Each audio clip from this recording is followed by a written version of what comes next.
Olá, 1h20 agora pelo horário de Brasília. Um ótimo sábado para você. Eu sou Tabata Porte e te atualizo com as principais notícias. E olha, eu já te adianto que hoje nós vamos falar sobre o registro da tão aguardada vacina da dengue do Butantan. Vamos conversar com uma especialista, esclarecer todas as dúvidas sobre o imunizante e entender por que esse momento é marcante para a saúde pública do país. Fique conosco, o jornal deste sábado, 29 de novembro de 2025, está começando. E a gente abre essa edição com a informação de que a Anvisa definiu quais vírus da influenza vão compor as vacinas da gripe que vão ser usadas no Brasil em 2026, já no próximo ano. A decisão está alinhada às recomendações da Organização Mundial da Saúde, a OMS, e atualiza as cepas dos imunizantes aplicados pelo Sistema Único de Saúde e também pela rede privada.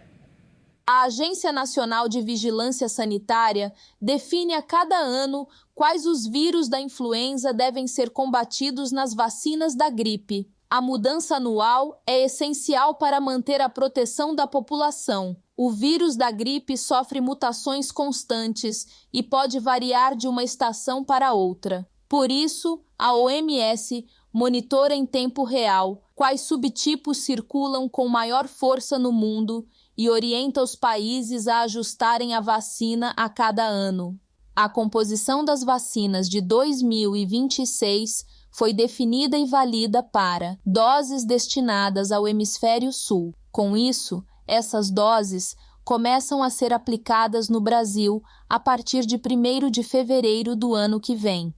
Essas vacinas são as trivalentes que combatem 3 cepas, que são a H1N1, H3N2 e a linhagem Victoria, e as vacinas quadrivalentes, que além das cepas da trivalente, inclui a linhagem Yamagata. Na prática, a tetravalente tem potencial de proteção ligeiramente maior, mas a diferença só é relevante se aquela linhagem estiver circulando. Mas isso não acontece desde 2020. Com isso, a OMS recomendou descontinuar as vacinas com 4 a partir de 2027. E ainda falando de saúde, que é o nosso tema principal deste sábado, o Brasil tem mais de 1,5 milhão de prováveis casos de dengue. Eu vou repetir para você, 1,5 milhão, mais de 1,5 milhão. Apesar de alto, as ações de prevenção tiveram um bom resultado e já há uma redução em relação ao ano passado. Com a chegada do período de calor e chuvas, também aumenta a preocupação em relação a doenças como a dengue, causada pelo mosquito Aedes aegypti, que se proliferam mais a partir dessas condições do clima. Neste ano, até o dia 30 de outubro, o Brasil registrou mais de 1.600.000 casos prováveis de dengue. Mesmo sendo um número elevado, já pode ser considerado uma boa notícia. Isso porque representa uma redução de 75% em relação ao mesmo período de 2024. Também foram contabilizados cerca de 1.600 óbitos confirmados, uma queda de 72% em comparação ao mesmo período do ano anterior. Os estados com maior número de casos são São Paulo, com cerca de 900.000, Minas Gerais, com 160.000 e Paraná, com 107.000. Mesmo com a redução dos casos, o Ministério da Saúde segue com ações de prevenção. Isso porque 30% dos municípios brasileiros ainda estão em estado de alerta para a dengue. Em 3.200 cidades, mais de 80% das larvas estavam em recipientes como vasos de plantas, pneus, garrafas, caixas d'água, calhas, ralos e até folhas de bromélias e cavidades de árvores. Para o ciclo 2025 e 2026, o Ministério da Saúde deve investir 183,5 milhões de reais na ampliação do uso de novas tecnologias de controle vetorial, como o método Wolbachia, as estações disseminadoras e os mosquitos estéreis irradiados. O método Wolbachia, que reduz a capacidade de transmissão do mosquito, já foi aplicado em municípios de 8 estados. Em Niterói, no Rio de Janeiro, houve redução de 89% nos casos de dengue, 60% de chikungunya e 37% de zika. A previsão é expandir a tecnologia para 70 cidades até o final de 2026. Gente, a dengue é uma doença que circula no Brasil desde a década de 1980, quando a primeira epidemia foi documentada em Boa Vista, em Roraima. De 2000 a 2024, foram notificados um total de 24 milhões de casos prováveis e 16 mil pessoas morreram pela doença. Só no ano passado, o Brasil registrou quase 6 milhões e meio de casos de dengue e mais de 5.900 óbitos, segundo o Ministério da Saúde. Os números são assustadores, né? São realmente alarmantes e apontaram um grande desafio para a saúde pública, que viveu há pouquíssimo tempo a crise da pandemia da Covid-19. O anúncio desta semana do governo federal de que finalmente teremos a primeira vacina contra a dengue traz um alívio e uma resposta nesse sentido. A Butantan DV é fruto da parceria entre o Ministério da Saúde e o Instituto Butantan e também o laboratório chinês Yushi Biologics. Vamos conversar agora ao vivo com a médica imunologista, a doutora Lúcia Wade. Doutora Lúcia, uma boa tarde, é um prazer enorme falar contigo novamente. Seja bem-vinda. Boa tarde, Tabata. Boa tarde a todos os ouvintes. É um prazer estar aqui com vocês. Prazer todo nosso. Doutora, a dengue, ela é responsável por pelo menos 11 complicações e sequelas, como sangramentos, desidratação grave, problemas no fígado, enfim, são inúmeras, né, as sequelas que podem deixar num paciente, né, numa pessoa acometida pela doença. Diante de tudo isso, né, desses números horrorosos que eu falei agora há pouco, dos casos de óbitos, é preciso comemorar, né, esse grande feito, essa nova frente de prevenção que é a vacina do Butantan.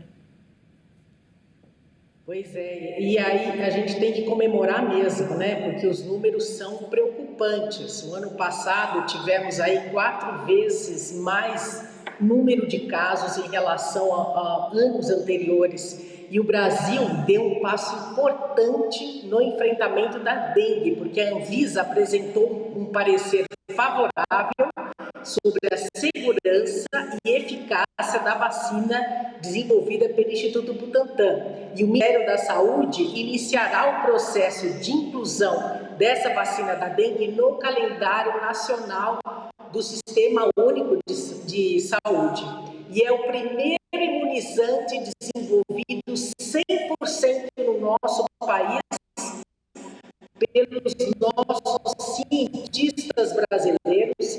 Essa nova vacina, ela será em dose, mas em relação a vacinas contra a dengue disponíveis aí no mundo, né? E isso é um grande diferencial.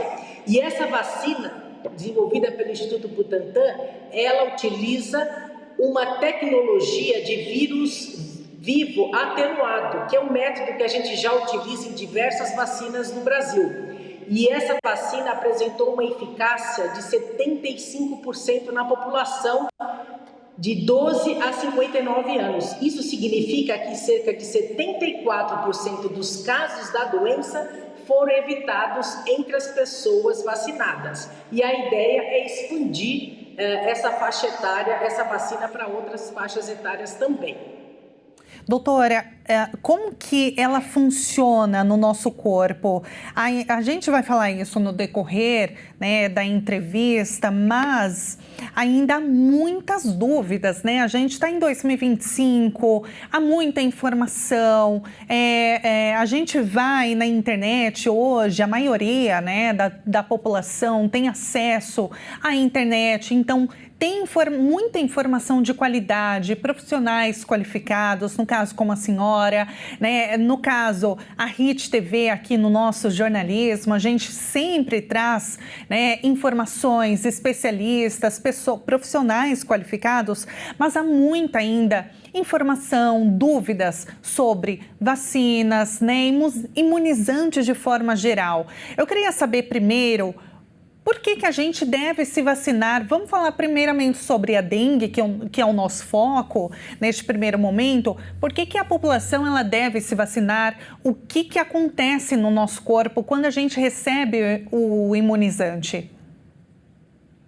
Bom, as vacinas, elas já foram comprovadamente, cientificamente comprovadas, que elas protegem e promovem uma resposta imunológica contra diversas doenças infecciosas. E a gente tem que estar muito atento ao que as publicações científicas e a literatura científica médica nos relata.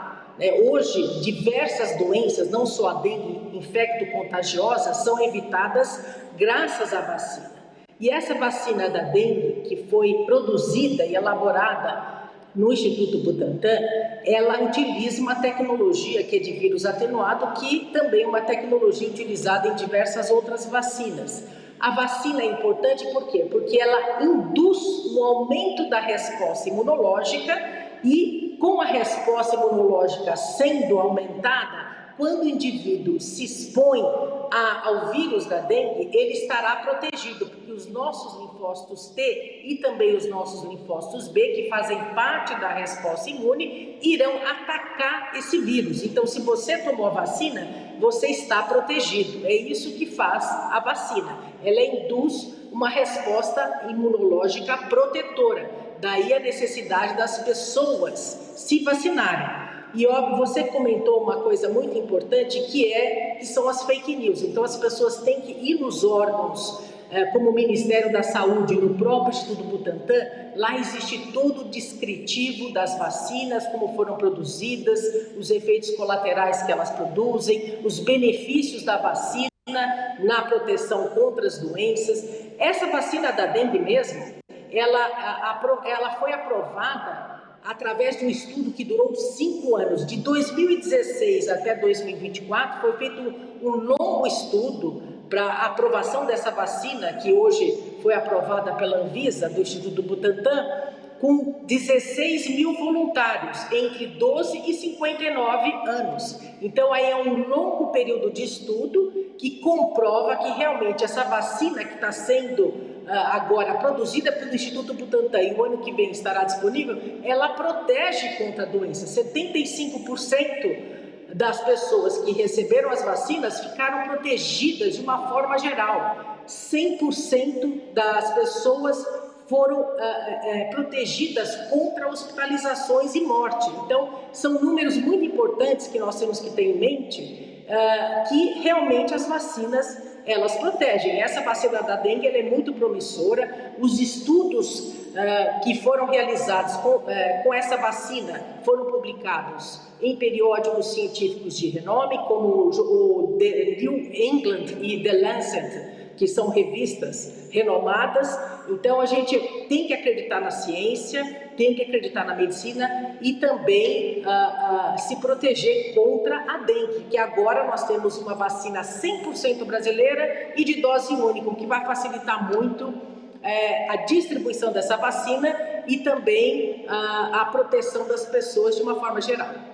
A gente puxando esse gancho, né, doutora, que a senhora mencionou sobre ser dose única, de facilitar, isso ajuda muito, porque a gente sabe que há muitas vacinas que têm primeira dose, segunda dose, como a da Covid, por exemplo, e aí muita gente toma a primeira dose e acaba não tomando as outras. E a imunização fica incompleta, né? Então, o fato de ser dose única é mais um motivo para comemorar, né?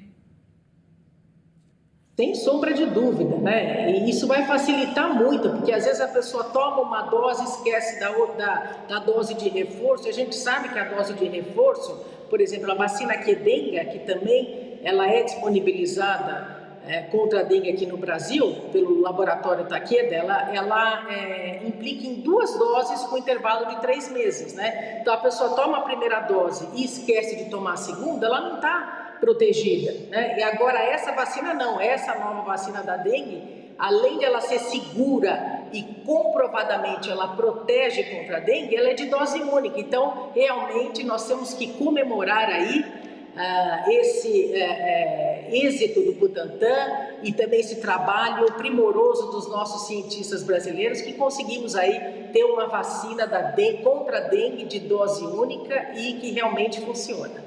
Agora, doutora, a gente fala de número de casos todo ano, né? Antigamente, se ouvia muito falar de dengue no período do verão, né? Era mais nesse período que o mosquito ele se proliferava de forma mais rápida. E aí, quando chegava nesse período de calorão, o número de casos aumentava. Então, ficava aquela comoção, né? E de certa forma, os governos estaduais, federal também, em conjunto, ampliando ações de combate.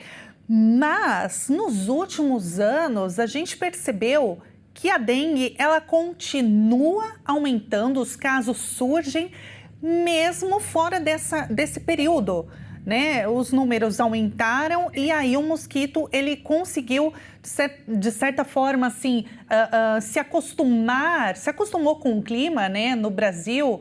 E o que aconteceu, doutora, que nesses últimos tempos, nos últimos anos, o número de casos aumentou?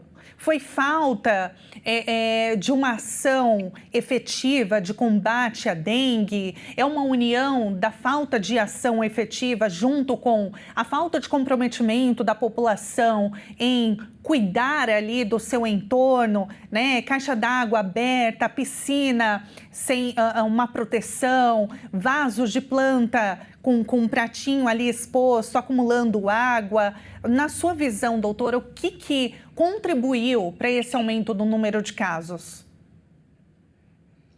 Primeiro nós temos que analisar essa questão climática, que é muito importante. Então, essas mudanças climáticas que estão acontecendo ao redor do mundo, desmatamentos, poluição, ação do homem na natureza, toda essa mudança, né, na biologia da natureza, isso influi diretamente e favorece a proliferação do mosquito.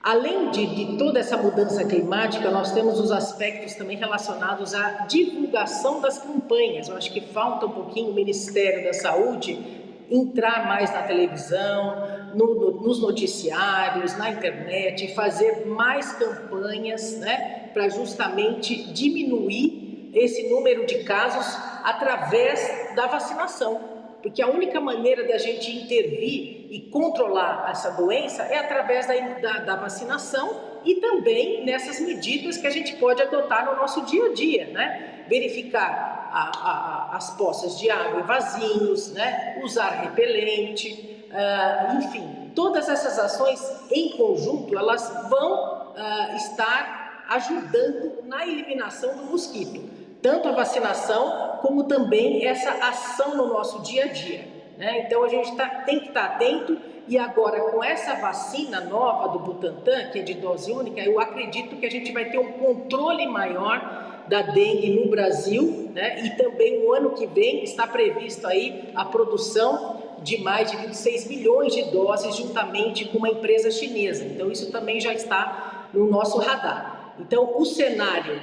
ele é bom para controle da dengue, mas a gente também tem que adotar medidas dentro de casa, no nosso dia a dia, através do uso de repelente, verificar o apossamento de águas em vasinhos na nossa residência, para tentar estar atento também a casos na nossa região, na vizinhança, e estar atento aos sintomas também, procurar o médico e o hospital assim que tiver um sintoma mais específico. Doutora, vamos pular um pouquinho, falando ainda de saúde, claro, mas mudar um pouco de assunto para falar sobre a influenza rapidamente, porque é um outro assunto muito preocupante. né, que é a questão do número de casos de pessoas que têm ficado doentes com síndromes respiratórias, sendo diagnosticadas com a influenza. Eu tenho um dado aqui que no mês de outubro, em São Paulo, as hospitalizações por síndrome respiratória aguda grave e a influenza atingiram um nível de alerta. Isso indica o quê, doutora? É falta de vacinação? Ou, não sei, a mudança do tempo contribuiu isso, né? Para a gente poder entender e aí talvez quem estiver nos acompanhando, que não tenha tomado a vacina, corra no posto de saúde, né, mais próximo da sua casa também para se imunizar, porque a gente está falando, não é só da nossa saúde, né? Não é individual, é o coletivo.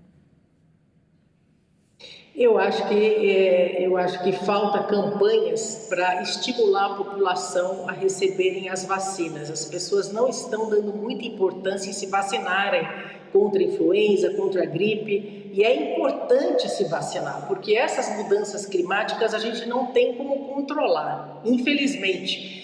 Aqui em São Paulo mesmo, gente, um dia está frio, muito frio, outro dia está muito quente. Então, essas mudanças bruscas de temperatura, isso favorece, né, esses casos de gripe, né, porque as pessoas o sistema imunológico acaba não dando conta de combater o vírus da gripe. Então, é importante sim as pessoas procurarem um posto de saúde mais próximo, pegar a carteirinha de vacinação, ver se realmente tomou a vacina e também fazer um diagnóstico assertivo, né? Porque muitas pessoas estão esquecendo da Covid também. A gente tem realmente verificado o aumento de número de casos de síndrome respiratória aguda e muitas vezes pode ser Covid, pode ser uma doença respiratória importante, então ela tem que ter um acompanhamento médico, tem que ter um diagnóstico assertivo, né? E tomar as vacinas, que eu acho que é uma medida que pode salvar vidas e protege contra essa variação de temperatura que a gente vem sofrendo aí nos últimos anos.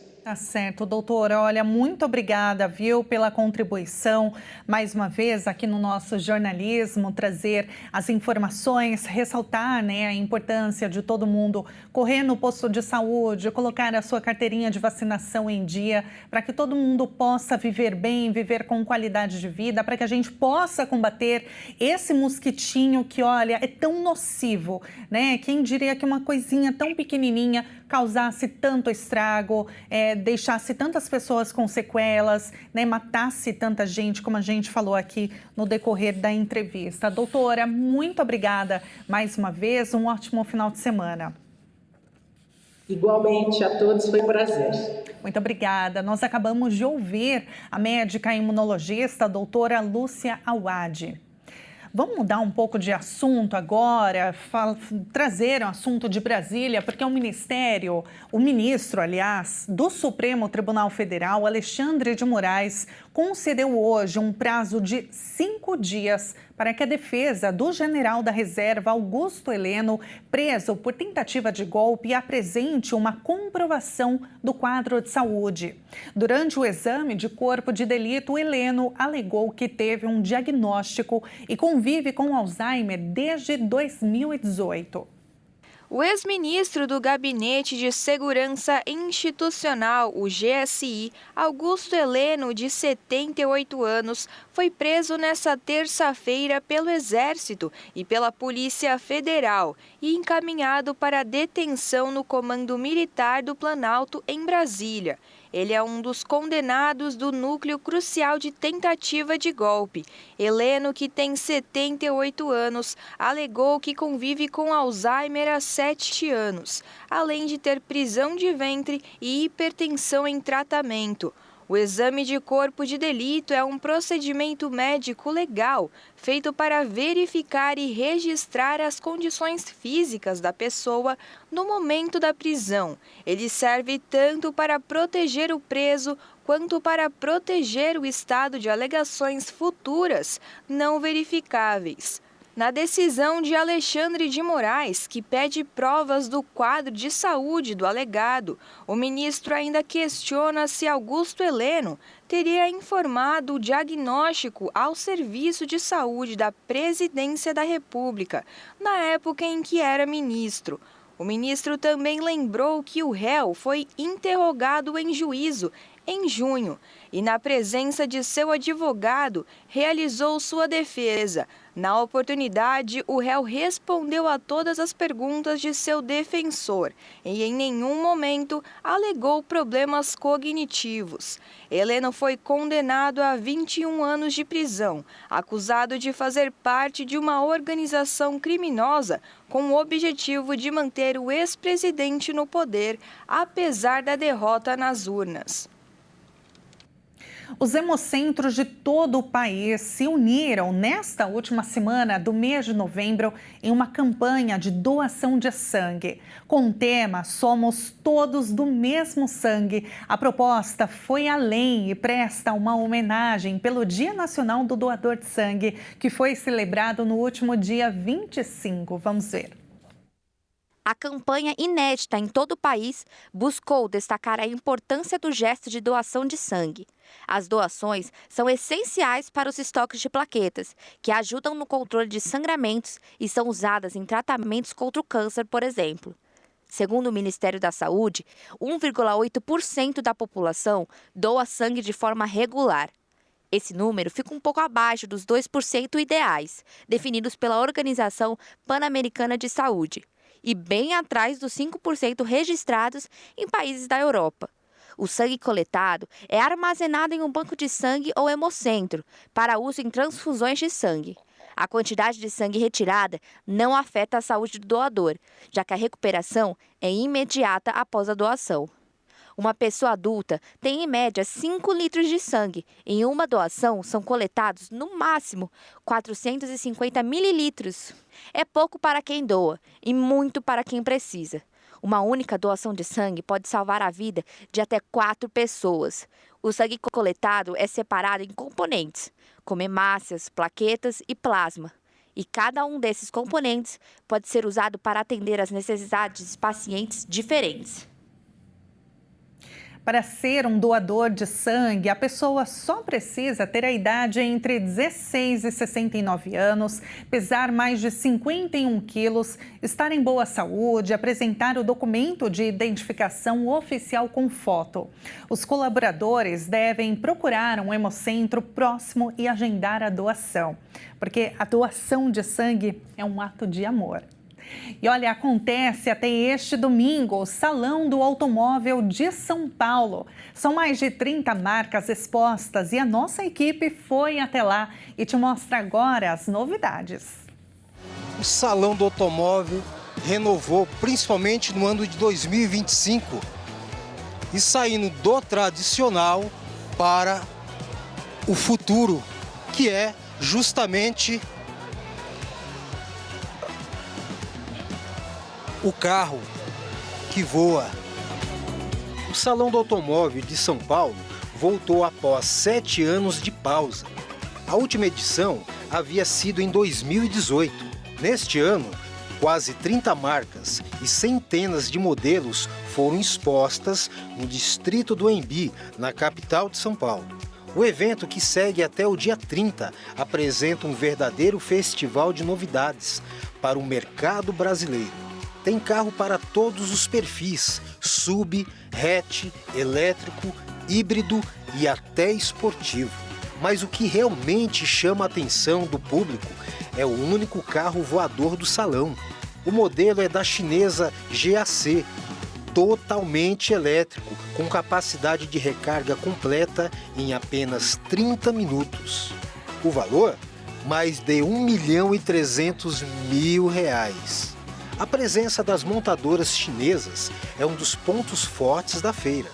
BYD, GWM, Caoa Chery, GAC e Denza lideram a exposição e apresentam uma linha crescente de modelos elétricos.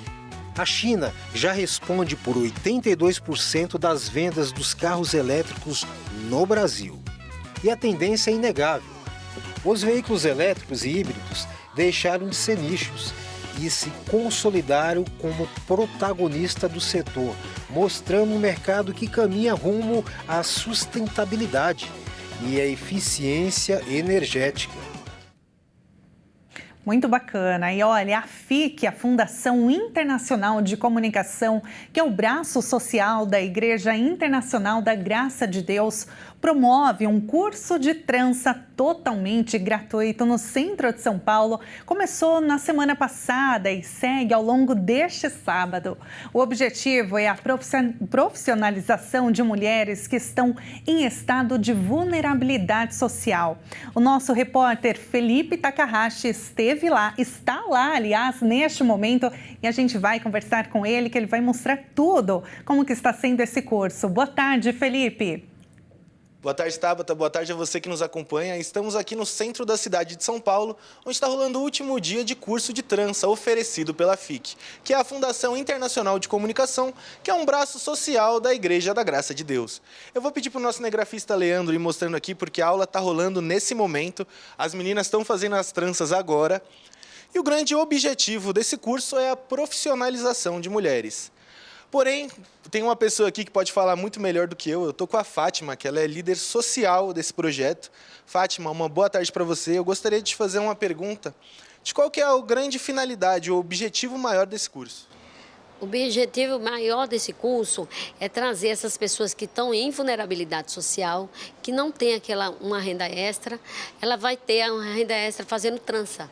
Uma vez que, se você fazer a trança, vai ganhar um bom dinheiro, né?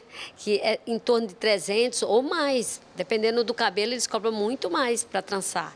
Então, eu acredito que, além de tudo, todos os produtos que elas estão usando aqui é totalmente gratuito, oferecido pela FIC. Certo. E então, aqui do curso, elas já saem prontas para o mercado de trabalho? Já. Olha, muitas aqui nos surpreendeu com a desenvoltura, né? Teve pessoas que nem sabia pegar no cabelo, já está muito bem, está trançando. Como os senhores podem ver, o cabelo já estão trançado, maravilhoso, como é o exemplo da Maíra, né, que a gente estava conversando. Vou até dar uma palavrinha com ela agora também. Muito obrigado, Fátima. Vou pedir para o nosso cinegrafista ir mostrando, porque ela está fazendo as tranças nesse momento. Realmente é uma... Você consegue explicar para a gente o que você está fazendo aí? Eu estou fazendo uma trança nagô. Eu cheguei aqui, eu não sabia fazer, aprendi e já estou bem desenvolta já. Já estou praticando bem e daqui eu pretendo montar meu negócio também. E vai dar certo, em nome de Jesus. E deixa eu te falar, qual que é a importância que você sentiu desse curso? Para mim é muito importante, porque como ela falou, para fazer uma trança custa bem caro. E não, como eu moro em vila, lá tem bastante pessoas que procuram para trançar. E agora, como eu já aprendi, lá eu vou estar fazendo. E com certeza vai dar certo. A gente pode dar uma olhada aí, já está ficando muito bom. E bom, hoje foi o último dia, mas se você se interessou, em fevereiro do ano que vem já existem planos de que esse curso volte. Então, fica de olho nesse número que está aparecendo na sua tela e entre em contato com a FIC. E bom, Tabata, por hoje é isso. Eu fico por aqui, volto com você. Muito obrigada, Felipe, pelas informações. Muito bacana o curso, né? Eu vou pedir para colocar novamente só o número da FIC para você anotar, é o 11 960 39 3210. É o braço social da Igreja Internacional da Graça de Deus. Incrível esse curso, viu? E olha, agora vamos falar de esporte, porque neste sábado, às 18 horas, pelo horário de Brasília, Palmeiras e Flamengo decidem a grande final da Libertadores em Lima, no Peru. Quem ganhar será o primeiro brasileiro a ser tetracampeão da competição. Vamos ver todos os detalhes agora com Henrique Bonaita.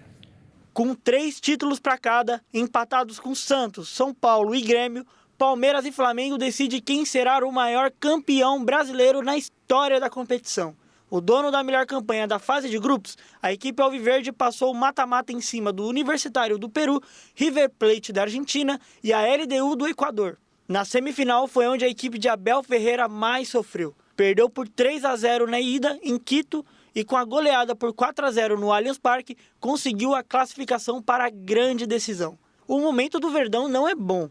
A equipe não vence há 5 jogos e viu o rival deste sábado ficar muito próximo do título brasileiro. Falando no Flamengo, que vem sobrando no Brasileirão, o time não conseguiu deslanchar da mesma forma na Libertadores e teve uma campanha muito mais sofrida. Na fase de grupos, se classificou em segundo lugar, atrás da LDU. No mata-mata, decidiu todos os jogos fora de casa, mas conseguiu superar o Inter nas oitavas e 2 argentinos, Estudiantes nos pênaltis e Racing na semifinal por 1-0 no placar agregado.